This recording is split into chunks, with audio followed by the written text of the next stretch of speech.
എന്നാ chips chips വേണ്ട. അന്തേ എപ്പോഴും കഴിക്കുന്നില്ല, ഇപ്പൊ നിർത്തിയാ? ഞാൻ നിർത്തി. ഓഫീസിലുള്ളവരൊക്കെ പിന്നാലെ നടന്ന് കളിയാക്കി വയറൊക്കെ ചാടിയെന്ന് ഞാൻ പറയാൻ വരായിരുന്നു, ഇതൊരു വയറത് നാണക്കേടാണ് എനിക്ക് ആൾക്കാരെ മുന്നിൽ കൊണ്ട് നടക്കും. ആ സാറിനെ മുന്നിൽ വെച്ച കളിയാക്കി ആകെ നാണക്കേടായി. അപ്പൊ ഞാൻ വിചാരിച്ചു എന്തായാലും ഒന്ന് ഫിറ്റ് ആവണം, ഇനി ഹെൽത്തി ഫുഡ് മാത്രമേ കഴിക്കുള്ളൂ. ഇങ്ങനത്തെ ജങ്ക് ഫുഡ് എനിക്ക് വേണ്ടേ വേണ്ട. നല്ലൊരു ഐഡിയ ആണത്, കഴിക്കണ്ട നിങ്ങള്. നല്ലത്. എന്തായാലും ഒന്ന് ഫിറ്റ് ആവണം.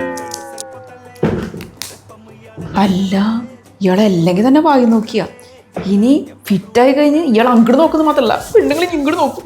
എന്റെ സമാധാനം മുഴുവൻ കളയും. ഞാനും നിന്റെ സമാധാനം കളയണേ. ഇയാളെ അങ്ങനെ വിട്ടാ പറ്റില്ല.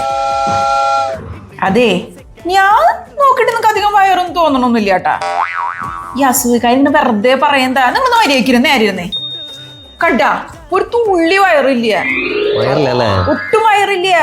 ഒരു ജീവിതമുള്ളൂ തിന്നാണ്ട് കുടിക്കാണ്ട് ഇരുന്ന്. ഞാൻ അമ്മയോട് പറഞ്ഞേ, അവര് പറയണ ഒരുപാട് വയറുണ്ടെന്നൊക്കെ പറയണ. ഒട്ടും വയറില്ല. കണ്ട ഫ്ലാറ്റ് ആയിട്ട് കിടക്കണം. കഴിച്ചോ? കഴിക്കാല്ലേ? കഴിച്ചോ? ഒരു പാക്കറ്റ് എടുത്താലോ? ആ, എടുത്തെടുത്തോ.